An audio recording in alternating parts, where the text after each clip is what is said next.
Sekarang daerah Kaloran Temanggung, Jawa Tengah, dikenal sebagai wilayah dengan banyak warganya yang Buddha. Tapi siapa mengira agama Buddha di sana baru tersebar di awal Orde Baru? Bagaimana penduduk Kaloran mendadak beramai-ramai menjadi Buddhis?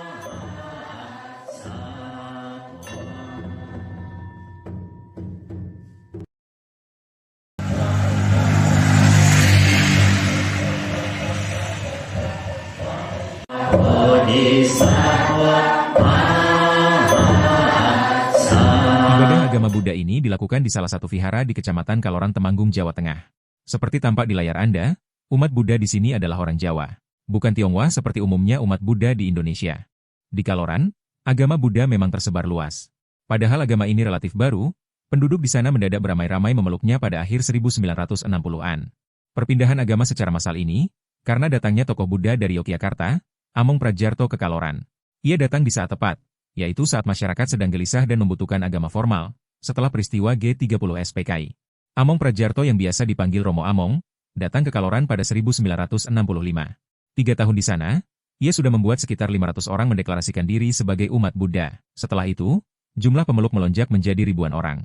Dan sekarang kita mengenal Kaloran sebagai wilayah dengan pemeluk Buddha yang sangat banyak. Sebagian pemeluk Buddha yang baru itu, semula menganut kepercayaan tradisional atau kejawen. Sebagian lagi mengaku Muslim tapi tidak menjalankan ibadah sehari-hari, atau kadang disebut abangan. Bukan hal yang mudah mengubah agama seseorang, apalagi ribuan orang, hanya dalam hitungan tahun seperti Romo Among. Pekerjaan resmi Romo Among sebenarnya adalah pegawai pemerintah di Yogyakarta. Ia sudah dipanggil Romo atau Bapak sejak sebelum menjadi Buddha. Ini karena ia juga dikenal sebagai paranormal di sekitar tempat tinggalnya di Sleman, Yogyakarta. Banyak tamu yang datang berkonsultasi ke rumahnya. Dari soal rumah tangga sampai kesehatan. Seperti paranormal lain, kadang ia mengobati orang sakit. Kepribadiannya menyenangkan. Seorang bekas muridnya yang pernah memimpin Sekolah Tinggi Agama Buddha Kertarajasa Malang, Eko Legowo bercerita. Romo Among ini tak pernah menolak tamu yang datang jam berapapun ke rumahnya. Ia juga sangat dermawan. Jika ada yang membutuhkan sesuatu, ia langsung memberikan. Romo Among masuk Buddha pada akhir 1950-an. Saat itu sangat jarang pribumi yang beragama Buddha. Meski pernah berjaya di Indonesia, mendirikan Sriwijaya hingga membuat Borobudur, tapi agama Buddha sudah punah terutama di kalangan pribumi. Terakhir agama Buddha tercatat dalam sejarah, ada di era Majapahit. Di kerajaan itu masih ada jabatan hakim tinggi urusan Buddha atau Dharmadiaksa Ringkasogatan. Setelah Majapahit runtuh, tidak pernah terdengar lagi ada agama Buddha di kalangan pribumi Indonesia. Buddha hanya ada di kalangan Tionghoa. Kartini pernah memberi ungkapan kontroversial, bahwa dia adalah pengikut Buddha. Tapi itu tidak berarti bahwa umat Buddha masih ada di kalangan pribumi Indonesia. Kartini menyatakan jadi Buddha, karena diobati Shinshe atau tabib Tionghoa yang Buddha. Penerbitan majalah Buddha, seperti Mustika Dharma, juga dilakukan Tionghoa. Saat itu hanya 1-2 orang-orang lokal yang tertarik Buddha. Salah satunya Jenderal Gatot Subroto. Kurang begitu jelas, bagaimana Jenderal Gatot menjadi Buddha. Anaknya ada yang menyatakan, ayahnya mencari tahu sendiri tentang Buddha. Romo Among pun, yang menyebarkan Buddha di Kaloran, masuk agama ini setelah bertemu Bhikkhu Jinaputta. Pendeta ini juga lahir di kalangan Tionghoa. Setelah menjadi Buddha, Romo Among kemudian menyebarkan ajaran hingga Kaloran. Kaloran ini wilayah pedesaan yang berbukit-bukit, dikelilingi kebun-kebun kopi, cengkih, dan semacamnya. Banyak desa di sana yang terpencil, melewati jalanan yang terjal dan curam. Dalam menyebarkan Buddha di Kaloran, Romo Among harus berjalan kaki berkilo-kilometer lewat lereng-lereng bukit yang curam. Bisa dibilang saat itu belum ada kendaraan modern di sana. Saat ia datang ke Kaloran, Indonesia baru saja diguncang G30 SPKI. Militer dan pemerintah melakukan operasi pembersihan PKI.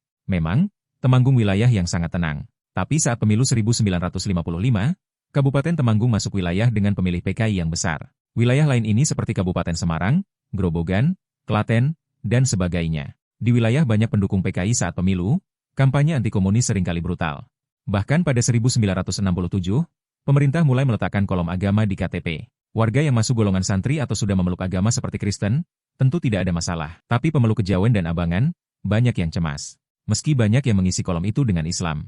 Tapi di daerah yang situasi politik dan keamanan panas, banyak yang memilih agama di luar Islam. Kaum abangan atau kejawen ini di Jawa Tengah dan Jawa Timur, umumnya masuk Kristen dan Katolik.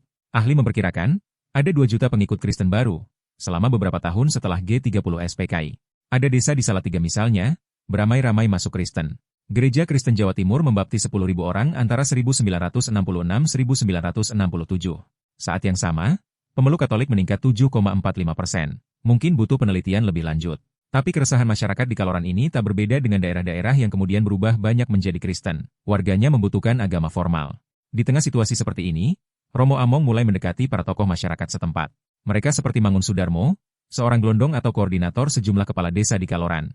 Romo Among juga membina sejumlah kepala desa dan carik di Kaloran.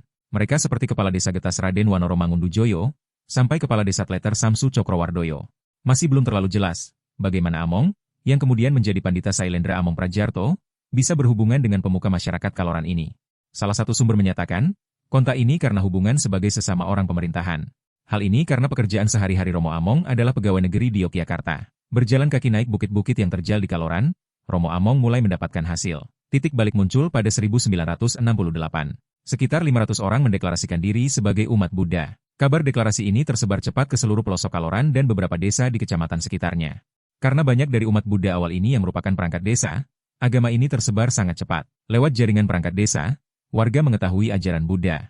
Mereka juga merasa aman secara politik, karena mengikuti para tokoh masyarakat. Dengan cepat, banyak warga desa di Kaloran yang menyatakan diri Buddha. Bahkan ada satu dusun yang hampir 90% warga masuk Buddha. Saat ini, lebih dari 12% penduduk Kaloran beragama Buddha, padahal persentase di Indonesia kurang dari 0,7%. Di beberapa desa, jumlah umat Buddha lebih banyak dari Muslim, seperti desa Kalimanggis. Di desa ini, jumlah Muslim 1.502 jiwa, sedang Buddha mencapai 1.586 atau 84 jiwa lebih banyak. Inilah cerita masuknya agama Buddha ke Kaloran secara mendadak. Terima kasih.